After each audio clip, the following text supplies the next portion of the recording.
Burkina engineers working on drones, farmers expanding agricultural production, dams being developed to support irrigation and farming, energy projects aiming to strengthen electricity production, plans for a Silicon City to support the country's growing technology and computer science ambitions, and initiatives aimed at improving air travel and national infrastructure.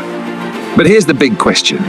Is Burkina Faso really building a new model of African self-reliance, or is the reality more complicated? Let's look beyond the headlines and see what is actually changing. Have you ever wondered how a nation without a coastline plays an important role in regional trade? A landlocked country with an almost flat landscape shaped by savanna plains and low plateaus that make travel and farming relatively widespread across the land, and this piece of land is known as Burkina Faso. In spite of weird inland position, Burkina Faso sits strategically between several key West African economies, giving its importance in cross-border commerce. The land is rich in natural resources, gold, which is its most important export and a major driver of the economy, alongside manganese, zinc and small deposits of copper and limestone. Its soils support agriculture such as millet, sorghum, maize and cotton, which remains a key cash crop. Water resources are limited. Farming and local livelihoods sustain on seasonal rivers and reservoir. Being standing at the edge of a new seismic shift, where Africa is realizing the importance of freedom. People of the continent, mostly following and giving favor to the leaders who are not Western puppet. Therefore, Burkina Faso is one of the first countries who is leading the wave of independent Africa from the influence of the West. Here in Burkina Faso, development is not coming in light with mega projects. Traoré's government has started initially building the institutions and infrastructure. Let's dive deep how Ibrahim Traoré is working for his motherland and making itself a great nation. He declares country as under construction, and it feels like a nation under construction. Country is transforming itself into training institutions where young people learning information technology and acquiring practical skills for the future. Military public service programs are designed to move young people away from the streets and turn them into valuable contributors to the government and society. One story that you might come across in the media involves a young doctor who publicly criticized Ibrahim Traoré on Facebook, accusing him of failing to solve the country's terrorism problem. According to the story, the president responded in an unusual way.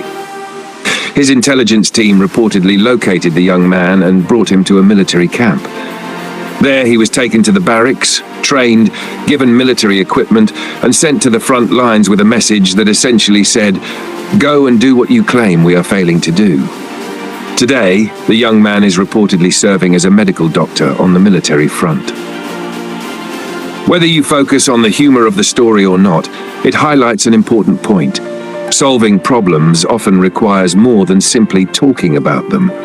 Government offices encounter practical ideas that stand out. At one office within the Ministry of Finance, for example, the entire floor area and grassy patch outside were transformed into a vegetable garden. Instead of decorative landscaping, the space was filled with tomatoes, onions, and other vegetables that employees could harvest and take home. Initiative is practical and appreciable, but spending money on maintaining grass and flowers, the space is used to produce food that benefits people directly. After all, flowers may be beautiful, but they cannot feed families. Government policies are being connected to the activities of young people.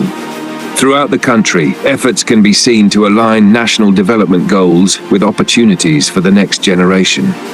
For example, when the government places restrictions on the export of fresh tomatoes, many business people who previously shipped tomatoes to Ghana, Togo, and other countries may become frustrated.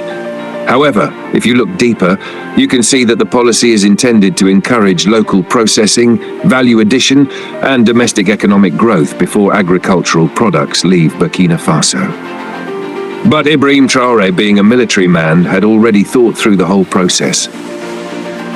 When the embargo came, the manufacturing plants were already there. The processing plants were already there.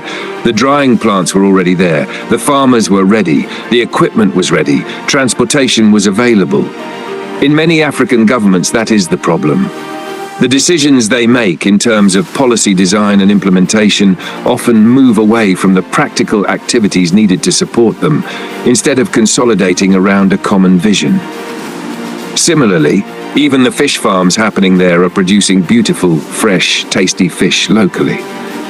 The young people are embracing the vision of their leader and moving forward to participate, not as critics of government, but as agents of change within a conducive government environment. Burkina Faso and the Sahel states are going to be leaders in creating the new Africa that Africans want. Bobo Dioulasso village has a cultural heritage. Africans actually had a vision for Africa, a cultural village where all the various cultures of Burkina Faso each had a booth representing their culture and activities. As far as neighboring countries whose cultures exist on both sides of the border also came. Ghana, Togo and Mali were there to represent Africa. The dances, the drums, haven't to wait for one group to finish before another started. Everyone play, celebrate and create an atmosphere of African celebration. It is magical. For celebrations such as Africa Day, it would be nice to begin talking about African cultural integration and celebration. Share it because sharing is caring. Subscribe to Black Post for real updates about African diaspora.